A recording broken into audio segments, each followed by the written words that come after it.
Hello once again, everyone. Welcome back to the Britt Orchestra, or your Britt Orchestra, more specifically.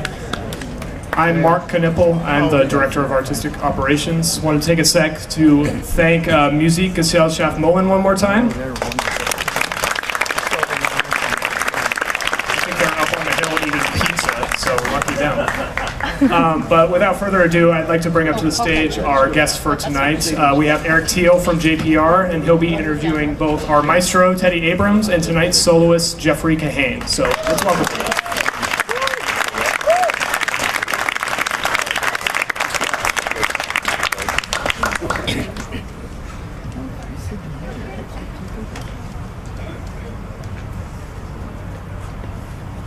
Hello, everybody. It's nice to be back. Good to see all of you. Anybody here for the first one of these ever? Yeah, some new folks? Great, thanks for coming out. As Mark mentioned, I'm Eric Thiel. I'm the program director, music director over at Jefferson Public Radio. 10 or so more years ago, I used to actually be our midday classical host on the station, so I've been around this music for a great number of years. And we're very thrilled to be partnering with Britt to do these pre-concert conversations to hopefully give you a little bit more insight into the performers, the conductor, music director, and the pieces that you'll hear on stage. So sometimes there will be conversations about the actual program, but at least in my case, I try not to focus too much on the kind of program notes that you have in the program that you picked up as you entered. Before we get started, I want to invite you back tomorrow night to meet someone who is relatively new to our staff. If you listen to us on Saturday and Sundays, our newest host is Cody Groh, and Cody Groh is going to be hosting our conversation tomorrow night. So if you can make it out, please drop by and say hi and let him know that you're listening. So I want to start, Jeffrey, with you. Hello, by the way. Hi. It's nice to meet you. A great number of years ago, if this is true, you said there was something that you got from Brahms, Beethoven, and Bach that you couldn't live without. What was it? Can you narrow it down to one kernel? No. No, I mean, certainly not. I mean, I probably should have said something more like, there are so many things that I get from Brahms, Beethoven, and Mozart that I can't live without, and it was true then and it is true now. And I think, what I want to just start by saying is that I had the great pleasure of meeting Teddy for the first time just here, and one thing I know about him is that he is someone who really thinks out of the box. He's a composer himself. He's has feet in multiple worlds, and this is something that has always been of great interest to me ever since I was a kid. And I think the context of that may have been that I played other kinds of music, never really that professionally, but I played in bands growing up. I played folk music, I played rock music, I played jazz. and yet, when it came time to really have to make a decision which way I was going to go, to what I was going to devote my life, I felt that it was the music of Mozart, Beethoven, Brahms, and many others that I couldn't live without. It did not mean that that music is better necessarily, or more important, or more vital to me than many other kinds of music, but that it had to be a part of my life. This is going to be my one attempt at terrible humor. Okay. The piece that you're playing tonight, yes, Beethoven Piano Concerto 4, has been with you a doggone long time. Yes. First time you played it, what happened? It wasn't the I haven't told you this story. This is true. I have played this piece. It wasn't the first time by a long shot, but it did happen. And it actually happened with an orchestra, the Los Angeles Chamber Orchestra, many, many years before I ever had any idea that I would become the music director of that orchestra. I was playing the Fourth Beethoven Piano Concerto with the LA Chamber Orchestra for a youth concert in LA, and somewhere in the middle of the first movement, the kids started laughing hysterically, and I had no idea why. And it turned out that there was a very large German shepherd that had wandered out onto the stage and was walking through the violins just saying hello. It belonged to the stage manager, and I never found out until I thought, why are they laughing at me? But it turned out that they were not laughing at me. They were laughing because there was a dog on stage. So, oh gosh, you beat that viral video that came out. Did you see that? yes. Right. But you had that experience Before there was before. YouTube. Right. Oh yeah, yeah. Oh yeah. Long time I don't ago. think that's gonna happen tonight, but you never know. It could be a deer. Dear. Yeah. I don't know. Well, what is this piece, the Beethoven 4? What does this offer you as a performer? And Teddy, I'll throw this your way as well. What does this piece offer you as a conductor? Well, beyond the normal relationship between soloist and conductor, I mean, I don't know if there's something distinct, but I mean, I think a lot of people consider this particular concerto to be a kind of pinnacle achievement in Beethoven's life, which is of course filled with many extraordinary works. I mean, you couldn't rank them. You couldn't say what piece is better than another piece when it comes to some of his really strongest output, but this one has I think a kind of unique and particularly cherished place in a lot of performers' hearts. I think a lot of pianists could consider it kind of an apex. As great as the Fifth Concerto is, it's wonderful, but there's something going on in this piece that it reaches a level of subtlety and a side of Beethoven that you don't always see. And also musically, from a compositional point of view, it's one of the tightest, most intricately kind of bound works. All three movements are distinctly connected together in a way that I think very few composers achieved. And I don't know how much of it was conscious and how much of it was just innate, kind of Beethoven's talent kind of pouring through. And that's kind of the beauty of it. You don't really know, but it works as an entire piece in a way that very few three-movement concerti kind of feel complete and whole. And that's not, that's what it offers all of us, I think. I don't know, from a pianistic point of view, it has some distinct elements. It certainly does. One thing that occurs to me to say about this piece is that it's often said that there is a kind of a public Beethoven and a private Beethoven. And the public Beethoven, the kind of we often associate Beethoven with sort of heroic pieces like the Fifth Symphony, the Emperor Piano Concerto, the Seventh Symphony. That's the public Beethoven. And then there's the private Beethoven, which the string quartets, for example, the piano sonatas, where he shows us his interior world. And I think there is a way in which this piece melds those two. And one of the interesting things one of the many fascinating things about it is the orchestrational choices that Beethoven made. For example, he uses the trumpets and timpani only in the last movement. They are silent through the whole piece. And trumpets and timpani in the classical period and early romantic period the use of them tends to sort of symbolize something public in one way or another, something celebratory, festive, dramatic, heroic, whatever. And when you take the trumpets and timpani away, just those three instruments being gone changes the entire sound of the orchestra. And so this whole first movement, which is immense and kind of epic, and yet also very intimate. And then, of course, you have the famous second movement in which only the strings play, which is, as far as I know, virtually unique among all classical concerti, classical meaning the classical period, in which you have this amazing dialogue that almost isn't exactly a dialogue. It's like two forces speaking to one another, but also not to one another, addressing the listener. So it's a piece that does so many different things in the space of a 30-minute span. And it references a lot of music too. Yes, I mean, it like does. I was just thinking about it today, listening along.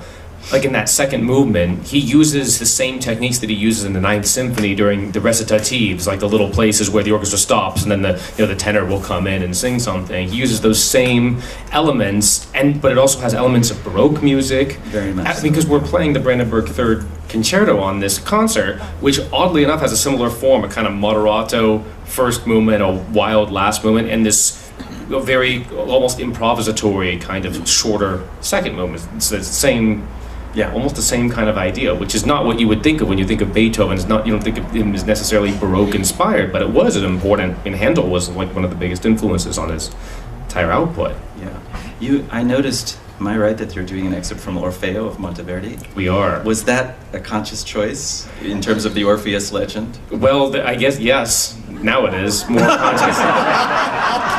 Well, like for instance, on tomorrow's concert, we found all these weird connections between the pieces.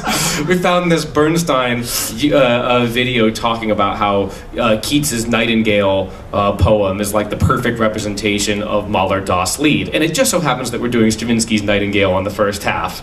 Go figure, you know? Like, it was very Well, conscious. we should just very quickly mention that the reference, for those of you who don't know this, is that there is a theory which is supported by, we can't prove it because Beethoven himself never said anything about it, but there is a theory that goes back to the middle of the 19th century, if not further back, that this piece, the Fourth Concerto, was inspired by the legend of Orpheus, and that the second movement in particular represents Orpheus in the underworld, pleading with the Furies. So anyway, that's why. And that is why you come early to a Britt show. Right? About maybe 10, maybe even longer than that, 15 years ago, I made a presentation here at Britt. It was a time when Emanuel Ax was here, and over the course of 3 nights, he was playing all 5 of them, all 5 of the Beethoven Piano Concerto. And my presentation had to do with the development of the piano during Beethoven's life as his hearing diminished. He wrote this one about age 35, give or take. If you follow the timeline, he had lost somewhere around 60% of his hearing at that point. And in reports of his playing, he was hitting the keys much harder. He was asking for a stronger, louder piano. When you're playing this piece, do you still find it to be more of a light hand or a heavy hand during your piano passages? Well, you mean how do I approach it? How does it feel when you're playing it? Does it feel like the kind of line that a guy would be hammering it out, or does it feel like delicate to you? Certainly not. No. No, absolutely not. No, I think that it's a piece that there are moments of tremendous power in it, but it's a piece that I think a lot of it is quite delicate. It has moments of brilliance, it has moments of great poetry, but I would not say, and I think we have to take those reports of Beethoven doing this or that with a grain of salt, because they're of course purely anecdotal. Sure. We don't really know how he was playing, and we don't know for sure either exactly how much he could and couldn't hear at the point that he wrote this piece. He certainly heard well enough to be able to play it at the first performance.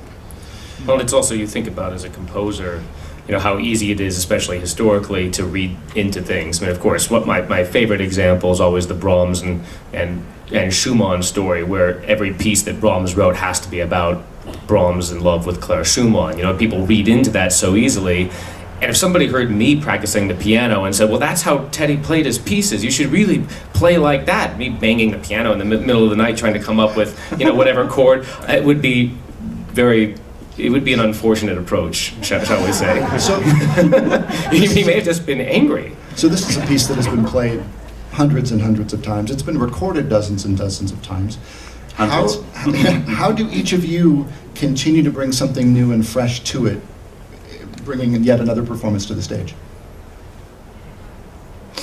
Well, that's the second time in 2 days I've been asked that question, and I'm always happy to answer it, because the answer is I don't have to try to do that. The piece, and this is, you started by asking a very good question about what it is that one gets from the music of Brahms or Beethoven or Mozart or Bach, Stravinsky, whatever.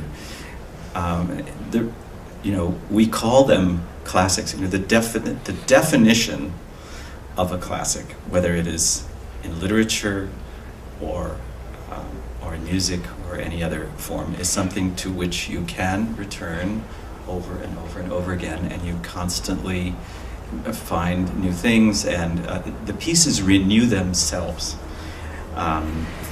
So for me, every time I say I've played this piece more than any other piece in my repertoire, I would say conservatively 150 times, maybe 200 times over the course of, I won't say how many years, decades. And in fact, it's very seldom that a year goes by, a season goes by that I don't play it at least once. And I just, it's endlessly fascinating and endlessly moving and miraculous, and the miracle of the fact that this piece, 200 and roughly 11 years or so after, or something like that, 210 years after it was first performed, that we are still playing it and wrestling with it and working, as hard as we can to present it to you as beautifully, and we will never do it perfectly. Yeah. That's one of the very moving things about it. If you listened to a recording of yourself playing it 20 years ago, 25 I don't. Would you be able to recognize that it was you? With as much as it has changed along with you over the years? That's a good question, but I'm not going to find out, so I can't answer. No, I don't know the answer to that.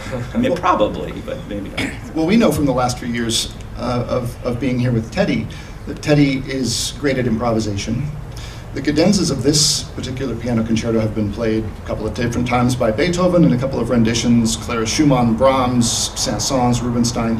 What's your take on the cadenzas of this piece? Do you like to create your own? Do you like to use something that's been written in the past? I do. When I play Mozart concertos, for which we don't have surviving cadenzas by Mozart, I always write my own, with one exception, and that's the D minor Mozart concerto, for which it so happens we have surviving concertos by Beethoven, who played that piece.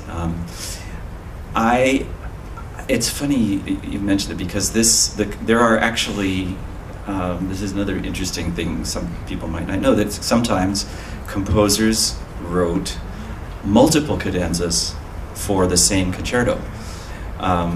In fact, that is the case. There are 2 different cadenzas by Beethoven himself for the first movement of this concerto.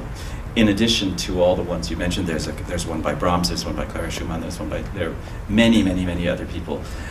None of those compare to the so-called big cadenza that Beethoven wrote, which is the one that I'm playing. And I have occasionally been tempted to add some little bits of improvisation to it. The problem is that it's so perfect that I always feel like nothing that I could possibly do would be an improvement.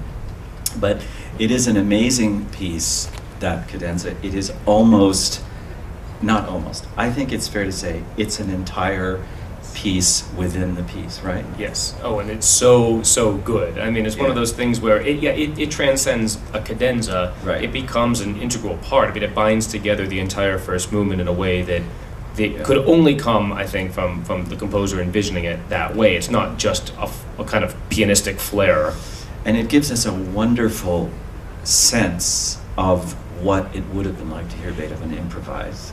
And those people, we have firsthand accounts from people who heard him improvise, and they said, as wonderful as it was to hear him play his own compositions, to hear him improvise, he would sit down and play for 2 hours without stopping, just improvising, and that it would just move people to tears, and very, very easy to imagine.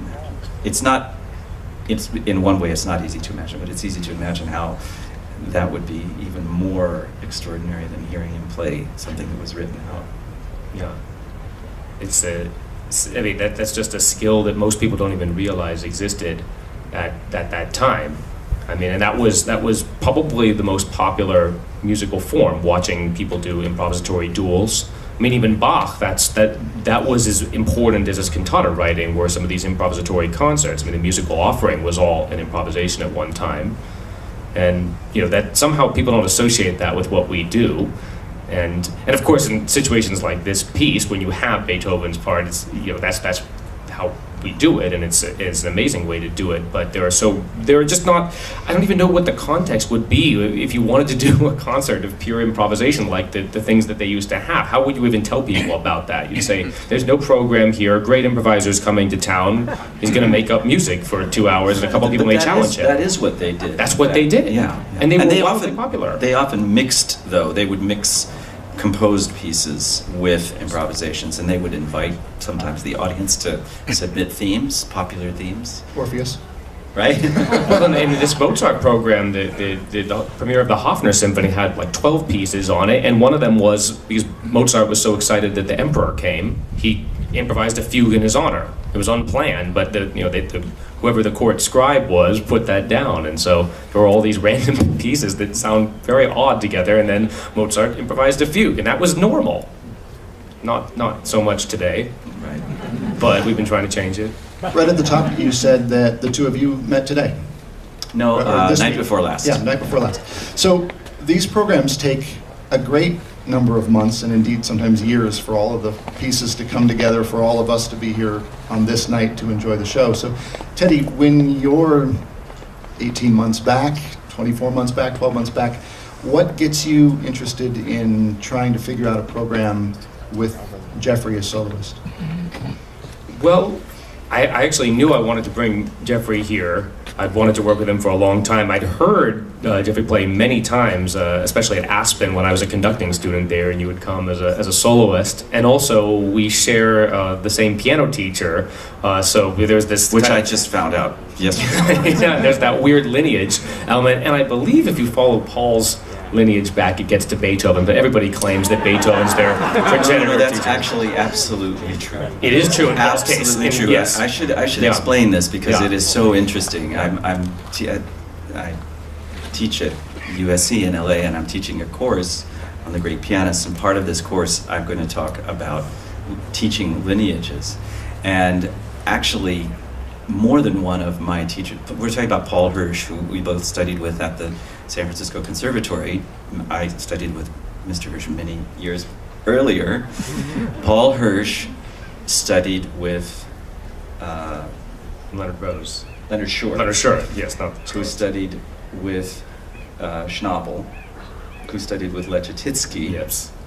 who studied with Czerny, who studied with Beethoven. So there's 5 degrees of separation. Look at that. Another of my teachers, Jacob Gimpel, studied with a man named Edward Steuermann, who was a legendary teacher, who studied with Busoni, who studied with Karl Reinecke, who studied with Czerny, who studied with Beethoven. So, It's pretty amazing. I mean, that is, when you think about it, I mean, that's a pretty direct lineage. it's Those not are- that far away. It's not really. far. Yeah. No, it's but because people teach for so much longer, it's not like human generations. Piano teaching generations can last 70 years.